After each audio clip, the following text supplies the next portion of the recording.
iPhone 12 is probably the most anticipated smartphone of 2020. We have seen a ton of leaks and rumors about it till now. So there is a lot of confusions regarding the specifications, the naming, the design. So this video is all about summarizing it and updating to you guys the latest info about iPhone 12. So now it's very clear that the iPhone 12 will get a total design refresh, and it seems that Apple will change the design aesthetics of iPhone from having a rounded sides to a design with flat sides to match the look of the most recent iPad Pro. We can also say that the Apple is bringing back the iPhone 4's design to the iPhone 12. It looks pretty good on renders, and also the iPhone design hasn't been changed for past 3 generations, so a design refresh is greatly appreciated. And now coming to the variants, the iPhone 12 will be offered in 4 different variants, that is the iPhone 12 mini, iPhone 12, iPhone 12 Pro and iPhone 12 Pro Max.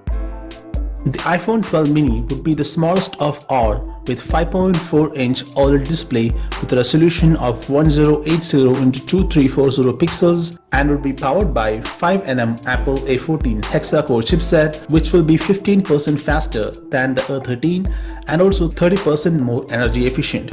This will be coupled with 4GB LPDDR5 RAM, whereas the camera department will feature a 12 plus 12 megapixel dual primary camera and a 12 megapixel front-facing camera. The iPhone 12 mini is also expected to have a 2227 mAh battery and will have a price tag starting from $749. Now moving on to the iPhone 12, it will have a 6.1-inch OLED display with resolution of 1170x2532 pixels, powered by Apple A14 chipset, 4GB LPDDR5 RAM, and would feature a dual 12 plus 12 megapixel cameras and 12 megapixel front-facing camera. The iPhone 12 is also expected to feature a 2775 mAh battery and would have a price tag of $799 to $849.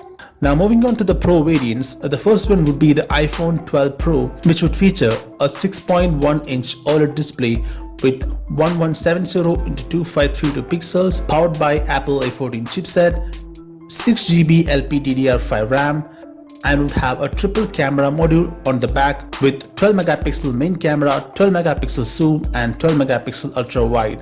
In addition to this, there will also be a LiDAR sensor which would be used for augmented reality, whereas the front camera would be 12 megapixel. The iPhone 12 Pro is expected to feature a 2775 mAh battery and would have a price tag ranging from $1049 to $1099. Now moving on to the biggest and most premium iPhone 12 variant, the iPhone 12 Pro Max. It would feature a 6.7-inch OLED display with 1284x2778 pixels, would be powered by Apple A14 chipset, 6GB LPDDR5 RAM, a triple camera module with 12 megapixel main camera, 12 megapixel zoom and 12 megapixel ultra wide with additional LiDAR for augmented reality and a 12 megapixel front camera. The iPhone 12 Pro Max is expected to feature 3687 mAh battery and would have a price tag ranging from $1149 to $1199. So guys, that's pretty much about the specifications, and now let's deep dive into the positives and negatives of the iPhone 12 series and a more in-depth analysis of the specifications that we just talked about. So the first great news about the iPhone 12 is the design. It has a totally refreshed design, which is a welcome news.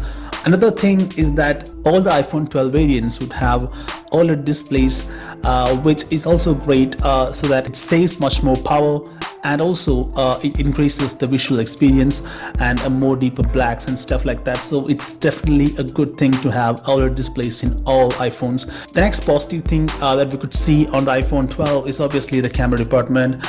It is said that even if the camera department is only 12 megapixel, it would be having a brand new larger 12 megapixel sensor, which means more light, better bokeh and all that stuff.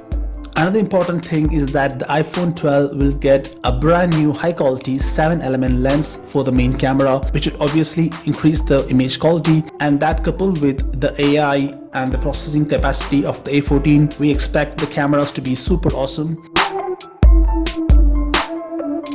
There is also rumors that the iPhone 12 would support 4K slow motion up to 240 frames per second. That is also great news. And if you're buying a Pro version, then you are also getting a LiDAR functionality, which should bring amazing augmented reality capabilities to the smartphone. So the camera department definitely seems to be a huge positive thing about the iPhone 12. And so now guys, we have already talked about the positive things about iPhone 12. Now let's talk about some disappointing things about iPhone 12 series.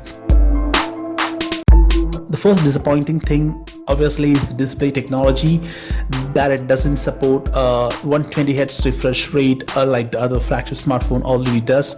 So that's a little bit of negative thing about the iPhone, but it seems like that was a conscious decision by Apple since they are using a much smaller battery than the iPhone 11.